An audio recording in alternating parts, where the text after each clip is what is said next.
Hey, we're live. I love saying we're live because we are, in fact, alive. It is Monday, and Monday is the day we talk about Napoleon Hill's The Law of Success. This is a book written and published in 1928. It's almost 200 years ago, 100 years ago, about the various aspects of success and the there are 17 lessons in the book, The Law of Success. Lesson 8 is self-control. Self-control is a very, very important part of this, and just wanted to share a few ideas and thoughts with you so you can um, cogitate on it. The bottom line from Hill, Napoleon Hill, is that self-control is not just about denying who you are, it's about deciding who you become. Every moment of discipline compounds, he says, and every restrained reaction strengthens your leadership. Reaction, every restrained reaction as opposed to response. So when you control yourself by the restrained reaction, you don't just improve your life, you expand your influence. Napoleon Hill teaches that the self-control is the foundation of all leadership and achievement. And of course, the first person you lead is yourself. So you got to turn this emotion that you've got into power by self-control. Before a person can direct a team or a business or a mission, they must first govern their own thoughts, their own emotions, their own impulses, and their own reactions. Emotions by themselves, frankly, are not bad.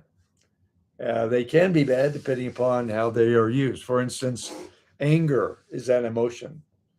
And if anger is out of control and doing stupid things, I'm talking about really stupid things, then self control is obviously not there.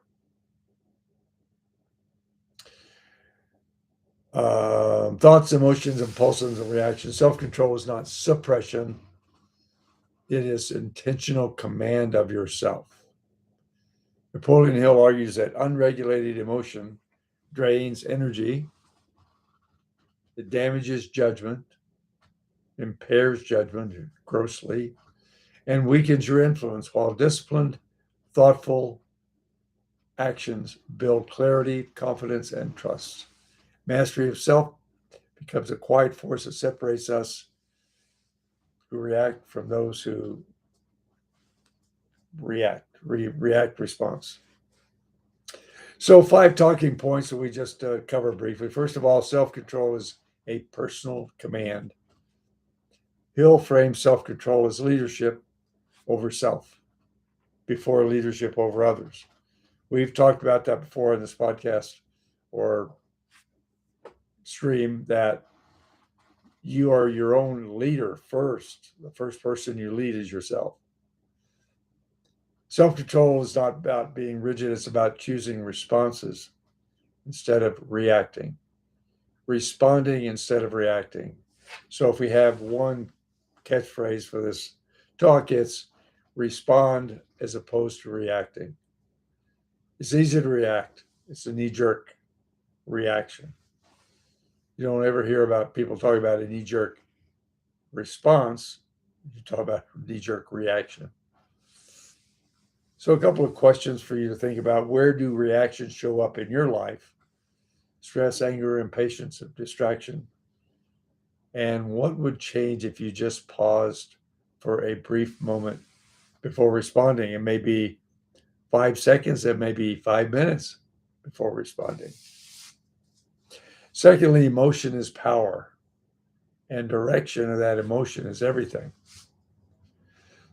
Napoleon Hill talks that emotion itself isn't the enemy. Undirected emotion is the enemy. Because when emotion is harnessed, emotion itself becomes a fuel for courage and focus and persistence. So, which emotions tend to hijack your judgment, and how could those same emotions be directed into strength? Number 3, habits reveal your level of self-control. Excuse me, I've got that froggy in my throat. Our daily habits tell the truth about who's in charge, you or your impulses. Habits are incredibly important. Self-control shows up in what you do when no one's watching. So, which habit currently controls you more than you control it? And what's one small habit you could reclaim this week? Number 4, thought discipline shapes outcomes. Hill says that mastery of thought is a gateway to mastery of action. So you got to master your thoughts before you can master your actions. What you allow to dominate your thinking will eventually dominate your results. We've talked about this before on this call, but I'll just give it to you again. What you think about,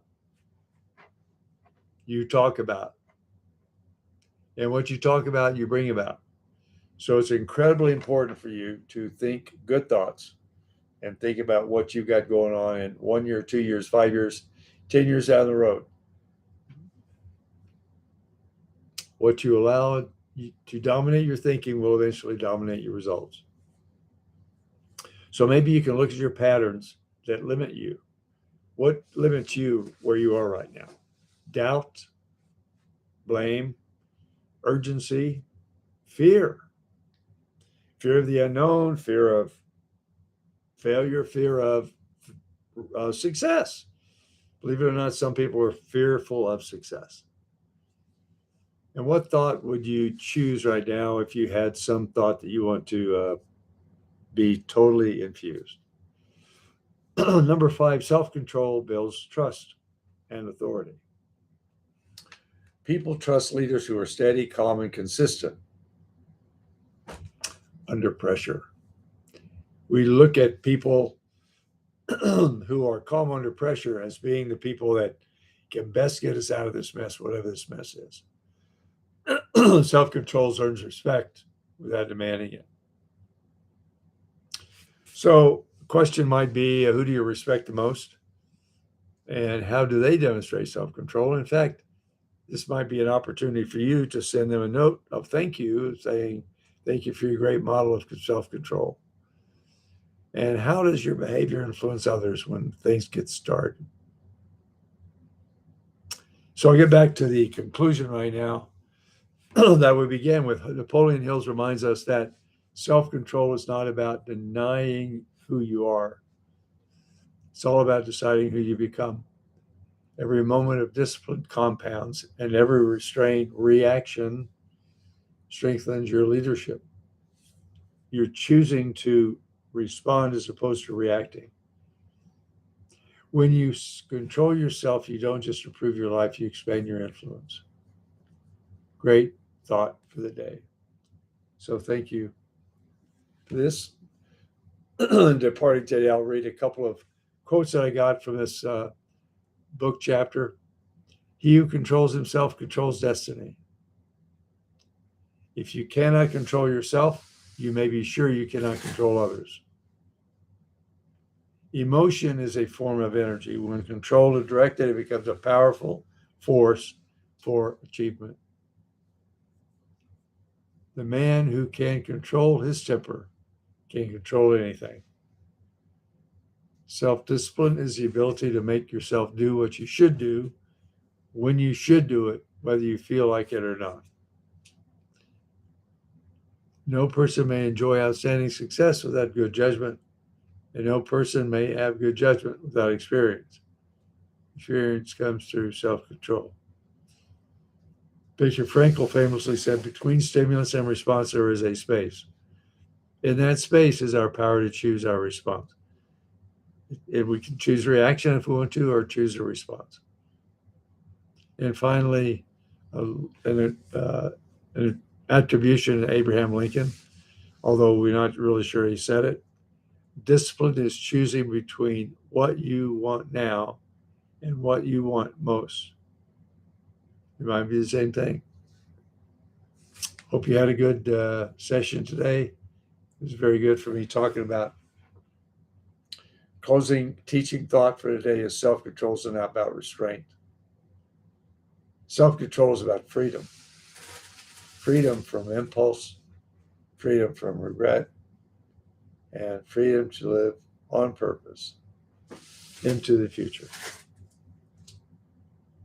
Thanks for calling or tuning in. I look forward to talking to you in the near future.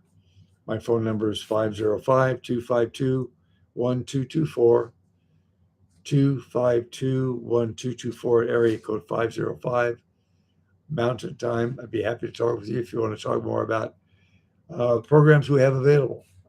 God bless you. Talk soon.